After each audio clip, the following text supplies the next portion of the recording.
हो गया। जय हिंद दोस्तों, आज हम लोग देखेंगे हिस्ट्री का इम्पोर्टेंट टॉपिक है मॉडर्न हिस्ट्री। माने इसमें है आधुनिक भारत का इतिहास में भारत में यूरोपीय कंपनी का आगमन। सबसे पहले भारत में कौन कौन सा यूरोपीय कंपनी आया उस पर हम एक नज़र डालते हैं। तो सबसे पहले आने वाला कंपनी था पुर्तगाल, उसके बाद आया डच, उसके बाद आया ब्रिटिश, उसके बाद आया डेनिश, उसके बाद आया फ्रांसीसी और लास्ट में स्वीडिश आया। अब हम इस सब की स्थापना देखते हैं। ये सब कब कब स्थापना किया। तब सबसे पहले आने वाला था पुर्तगाल, उसकी स्थापना था 1498। उसके बाद आया डच की बात करें तो डच हॉलैंड की एक कंपनी थी जो 1602 में इनका स्थापना हुआ। उसके बाद ब्रिटिश कंपनी की बात करें तो ब्रिटिश कंपनी की स्थापना डच से भी पहले हो चुका था, वह 31 दिसंबर 1600 ईस्वी को। उसी के बाद हम बात करें डेनिश कहाँ का था? वह डेनमार्क का एक कंपनी था। डेनिश कहाँ का था? डेनमार्क का। वह 1616 ईस्वी में आया था, 16 से 16 ईस्वी में अपना स्थापना किया। उसके बाद हम लोग बात करें फ्रांसीसी की तो यह 1664 में स्थापना हुआ इसका। और स्वीडिश की बात करें तो यह 1731 में हुआ। अब देखते हैं इसका क्रम बाय क्रम कैसे सब भारत आया। 15वीं शताब्दी में हुए कुछ भौगोलिक खोजों ने संसार के विभिन्न देशों से आपसी संपर्क स्थापित किया गया।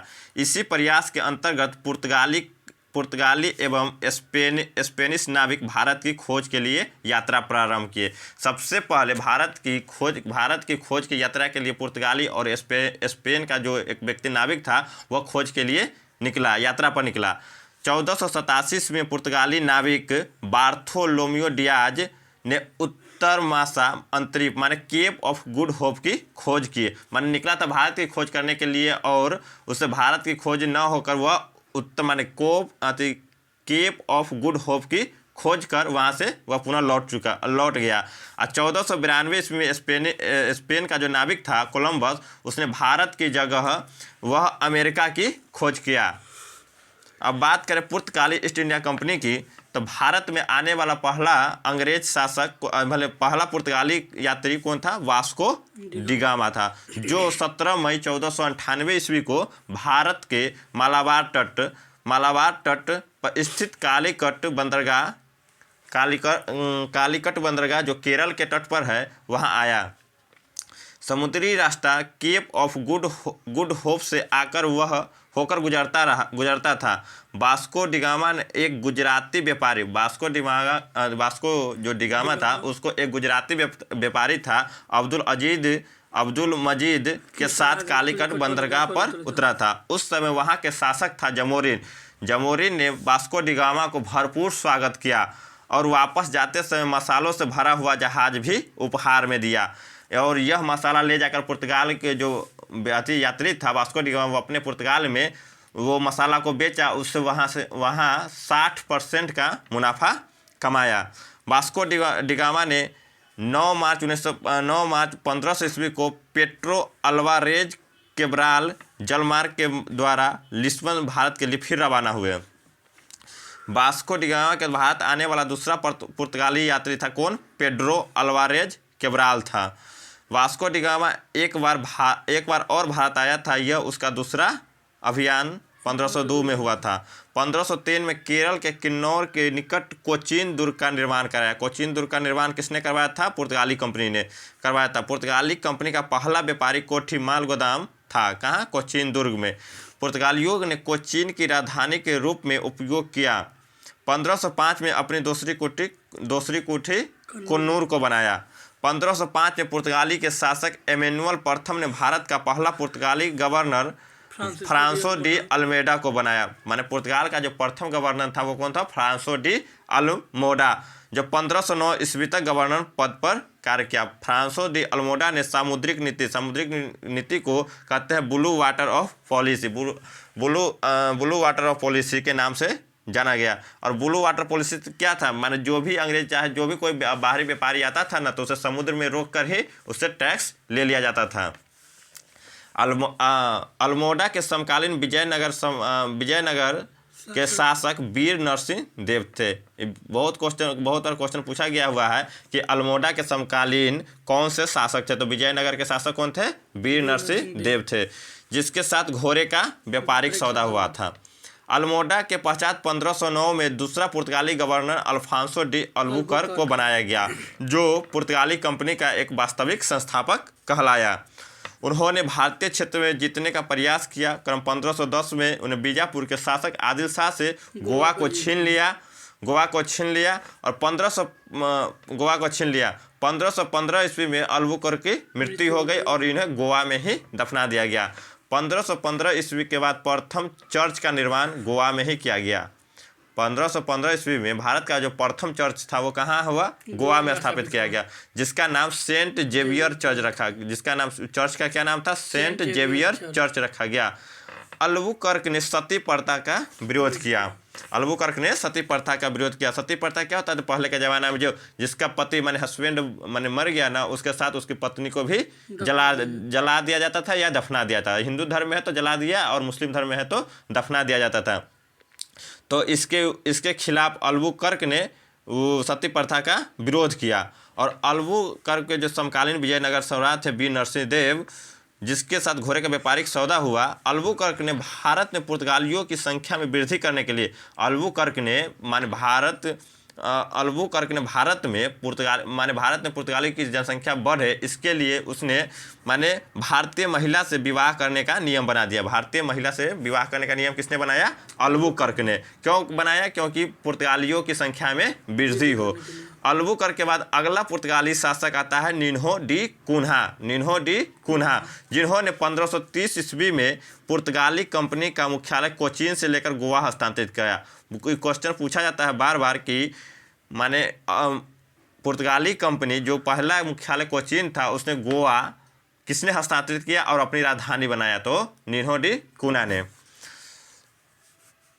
1542 ईस्वी में पुर्तगाली गवर्नर मार्टिन अल्फांसो डिसूजा के साथ ईसाई धर्म प्रचारक सेंट फ्रांसिस जेवियर भारत आया था।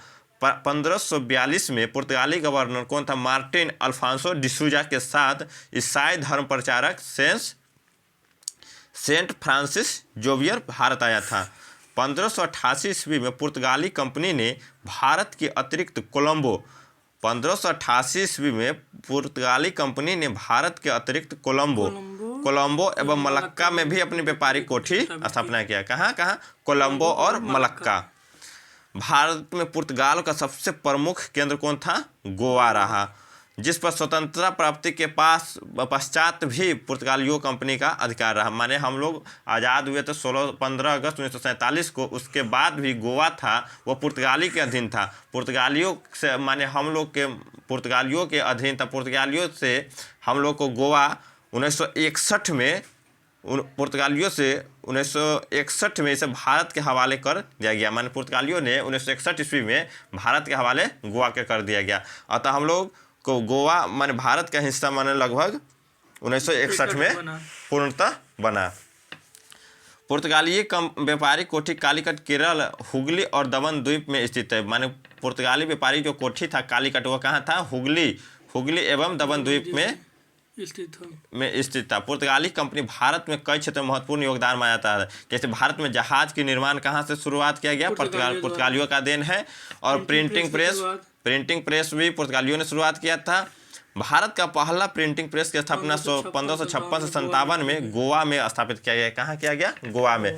भारत में तंबाकू की खेती, आलू, टमाटर की खेती सब किसने सिखाया था? पुर्तगाली कंपनी के ही देन माना जाता है।